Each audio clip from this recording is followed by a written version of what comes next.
going just as he had planned. But he had more work to do. If you will excuse me, I'll go and make suitable arrangements to receive our king at the castle, Puss said. Marquis was puzzled, because he didn't live in a castle. But he kept quiet. Puss ran ahead and met some men mowing the fields. My good fellows, stop your work and listen.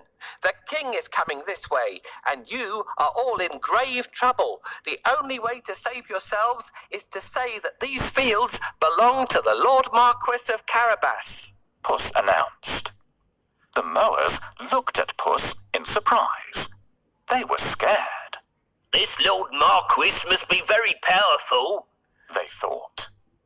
They agreed to do exactly what the cat said, to save themselves.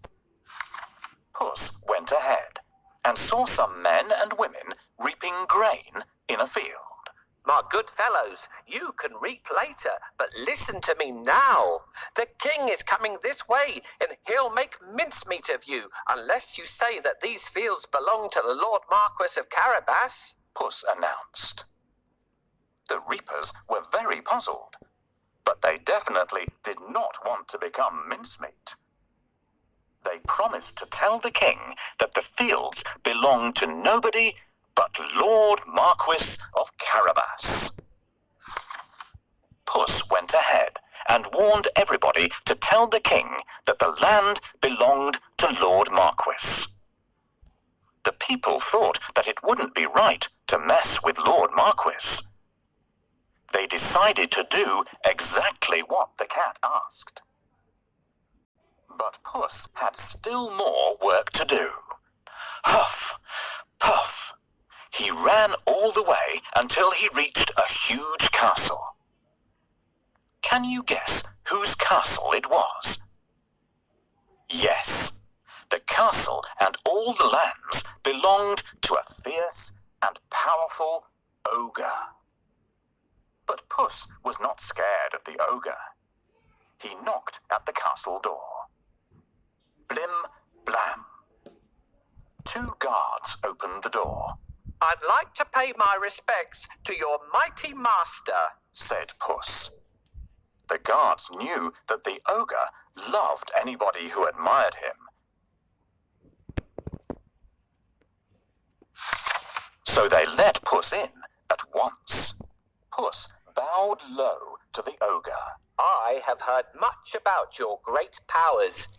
Is it really true that you can transform yourself into any animal you wish? Asked Puss. Even a lion? Watch me, said the ogre. Right before Puss's eyes, he transformed himself into a mighty lion.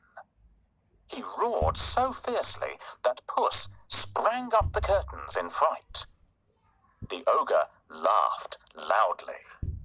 That's amazing, said Puss. But I bet you can't turn yourself into a small creature. That's the most difficult thing in the world. I can, said the ogre. No, it would be impossible for a mighty ogre to turn into something like, for instance, a mouse, said Puss. Oh, really? Asked the ogre, snapping his fingers. Boom! The ogre became a tiny mouse and scurried across the room. Quick as lightning, Puss pounced on the mouse and ate it in one gulp. Puss licked his lips. He clapped his hands 3 times and summoned all the people living in the castle. The ogre is no more, Puss announced. Will you accept Lord Marquis of Carabas as your master? He is kind and just, good and generous. The guards, maids, cooks, servants, and everyone else in the castle looked at Puss in surprise. But they nodded at once. They had never really liked the ogre anyway. Puss ordered everyone to prepare a feast for Lord Marquis and his very special guest, the King himself. The coach with the king, the princess, and my master will be here soon. I have to wake up the ogre right away. What? Who woke me up? What are you doing here, cat? How dare you disturb me? I have heard that you are a master of magic and can turn into any animal. Is that true? That's true indeed. I can prove it if you have any doubt. I would like to see. Can you do it? Turn into a lion, please. No problem.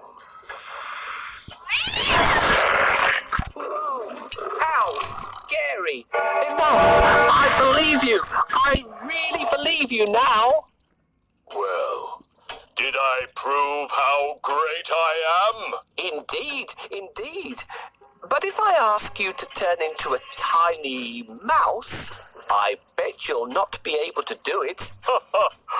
That's so easy.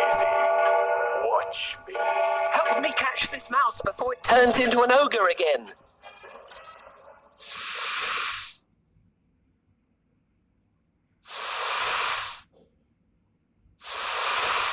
You're so zippy, but I'm faster than you.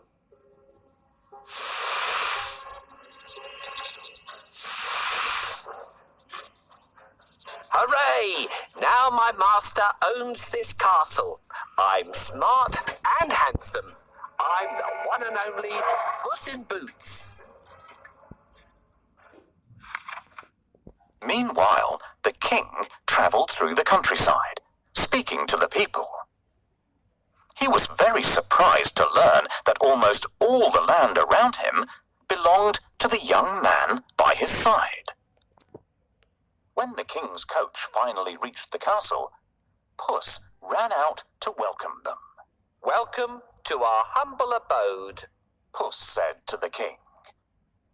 The king gulped. The castle was bigger and even more stunning than his own. Puss led them straight to the huge dining hall. The table groaned with the weight of roast chicken, rabbit stew, mince pies, smoked duck, and hundreds of other dishes. The king was in seventh heaven. After eating the great feast and sipping the finest wine he had ever tasted, the king said, My dear Lord Marquis, I'd be delighted if you would marry my only daughter. Marquis smiled at the princess. I will if the princess wishes to live with me, said Marquis shyly. The princess was so happy that she wanted to dance all around the castle. She blushed in delight and nodded. They married and lived happily ever after. And so did Puss, because loyal Marquis made him a lord of the castle. Puss enjoyed great feasts every day and did not go after rats or mice any more.